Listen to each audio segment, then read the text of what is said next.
Mis apreciados estudiantes del primer año de la carrera de Ciencias de la Comunicación de nuestra querida Facultad de Filosofía de la Universidad Nacional del Este. Muy bien, le doy la bienvenida a este mundo virtual nuevamente. Ya estamos empezando el desarrollo de la sexta clase virtual de nuestra carrera. Para dar un pequeño repaso de lo que habíamos visto en la clase virtual anterior, estuvimos viendo ya empezando con el desarrollo de los 10 pasos para una investigación científica efectiva.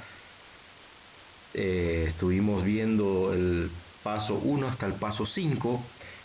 El paso 1 dice conocer la idea de investigar. Paso 2, planear el problema de investigación. El 3, elaborar el marco teórico.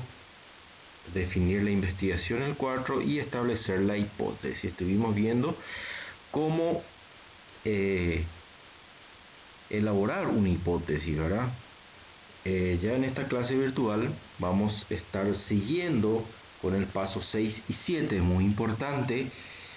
Le invito a mis queridos estudiantes que vean y escuchen este material audiovisual que le va a ser utilísimo para cualquier tesis, para cualquier trabajo de elaboración de investigación. Muy bien, mis saludos cordiales y espero que nos acompañen en este material. Pasos para una investigación científica. Estuvimos desarrollando en la clase virtual número 5, la clase anterior, estos primeros 5 pasos de cómo concebir la idea a investigar, extraer el tema y el título a este punto para planteamiento de los problemas. Se refiere a las preguntas de investigación, las hipótesis, los objetivos de investigación y también justificación de cómo elaborar un marco teórico. Toda la información necesaria, los antecedentes, si hay algunos antecedentes de su investigación, es el paso 3. Definir el tipo y el nivel de investigación y establecer la hipótesis y definir las variables. Estuvimos viendo de cómo se elabora, cómo se formula una hipótesis. Es una frase, una oración, ¿verdad? Y también cómo identificar las variables, cómo valorarlo para poder seguir con nuestra investigación. Muy bien, esta segunda diapositiva la estoy presentando, en donde vamos a estar desarrollando en esta sexta clase virtual el punto 6 y 7, que es la selección del diseño metodológico y la selección del sujeto a estudiar. O también, como varios otros autores le dice, la selección del universo, seleccionar el universo y las muestras también, en el punto 7. Llegamos al punto número 6, que nos dice selección del diseño apropiado de investigación. ¿Qué nos dice el diseño? Que se refiere al plano o la estrategia concebidos para obtener información que se desea. El investigador utiliza su diseño para analizar las certezas de las hipótesis formuladas, si realmente las hipótesis están bien formuladas, o para aportar evidencias respecto a los lineamientos de la investigación y el planteamiento en sí del problema. Lo que nos quiere decir con eso es que la selección del diseño apropiado se ve afectada o se refiere, tiene mucho que ver con la formulación de las preguntas de investigación, los objetivos de investigación, tanto generales como específicos, y también debe ya más o menos responder a las hipótesis de investigación. Todo está entrelazado. En los trabajos con enfoques cuantitativos, el diseño es muy importante. Y sabemos que nuestro trabajo, que es académicamente estamos haciendo, tiene un enfoque cuantitativo, porque tenemos que valorar, tenemos que elaborar instrumentos, tenemos que tener variables, muestras. Como se trata de una investigación de análisis numérico y estadístico de datos, la aplicación del diseño, tal como fue ideado, va a garantizar la calidad de la información obtenida. Es consecuencia, la interpretación de los resultados se hará de forma adecuada y finalmente se podrán alcanzar en forma satisfactoria esas metas objetivos del trabajo. El diseño de investigación se elige en función, dice, a los problemas a investigar. ¿Y cuáles son los problemas a investigar?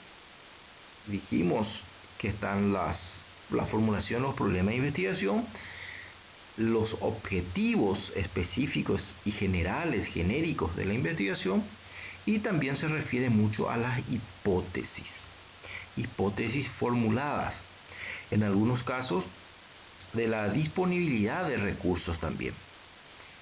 Los diseños más actuales o habituales de las ciencias sociales que nos corresponde a nosotros son los diseños experimentales y no experimentales. Vamos a centrarlo en esos dos tipos de diseño en este material. En esta diapositiva podemos visualizar mejor y familiarizarnos más a estos dos diseños de investigación, que es la experimental y no experimental. Centrémonos nosotros, los estudiantes del primer año de la carrera de Ciencias de la Educación, en estos dos tipos de diseño, experimental y no experimental. Vamos a trabajar con estos dos. Es sabido que hay varios otros tipos de diseño, pero concentrémonos en estos dos. Debido a las características de las ciencias sociales, las investigaciones en este campo no suelen ser experimentales puras. Se utiliza muy poco el diseño experimental porque requiere de experimentos, requiere de ciertos parámetros para hacer el diseño experimental. En el caso concreto de las ciencias económicas, sus investigaciones suelen ser no experimentales, porque son ciencias, por decir, exactas, y solo en algunas áreas concretas son semi-experimentales, no son específicamente experimentales. La investigación no experimental posee un control menos riguroso que la experimental, y es más difícil inferir las relaciones causales, causa-efecto, que necesita un experimento. Pero la investigación no experimental es más natural, es más cercana a la vida cotidiana. Se utiliza cuando no se puede o no se debe hacer experimento. Ese es el diseño experimental, y es con lo que nosotros vamos a estar trabajando. Sin embargo, para los objetivos de este documento, nos concentraremos en los diseños no experimentales, que son los habitualmente utilizados en los estudios económicos y ciencias sociales. La investigación no experimental es la que se realiza sin intervención de los investigadores sobre las variables independientes. ¿Y cuáles son estos? Como podemos visualizar acá en la diapositiva, el diseño no experimental se subdivide, por decir así, en transeccionales o transversales y longitudinales. Los transversales son los que se hacen las observaciones en el único momento del tiempo. Podemos distinguir también que son diseños pueden ser explorativos, descriptivos, de tendencias o de evolución del grupo. En los longitudinales son los que se refieren a observaciones o en dos o más momentos del tiempo. Sin embargo, la transversal en un solo observación en un único momento de tiempo y longitudinales en uno o en dos o más momentos de tiempo. Y también pueden subdividirse en tendenciales y evolutivos.